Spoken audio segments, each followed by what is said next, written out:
হবে কিন্তু বেচার জায়গা নাই, এ কইবেন কইবেন যে বিক্রি হবে কিন্তু বেচার জায়গা নাই।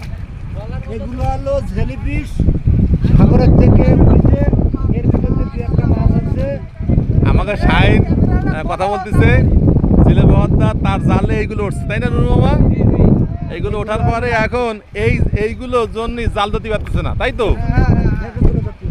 এখন জেলেরা মাছ ধরতে পারছে না, সাগরে অনেক তুফান এবং এই জেলিফিশ বলে ইংরেজিতে, আর মোড়লগঞ্জে বলে ভব, মোড়লগঞ্জ বলে দোল, আর রামপালের বলে ভব। এক আঞ্চলিক ভাষা একরকম, এই ভাষায় মূল কথা হলে এরাও আল্লাহ তাল্লাহর একটা সৃষ্টি, এরা আল্লাহ তাল্লাহর সৃষ্টি, আল্লাহ তাল্লাহ মাখলুকাত। এরা আপনার আল্লাহ আল্লাহ ডাকে, এদেরও আল্লাহর রহস্য সৃষ্টিগত রহস্য আছে। অবশ্যই এই রহস্য উন্মোচন আল্লাহ তাআলা জানেন। অবশ্যই আমাদের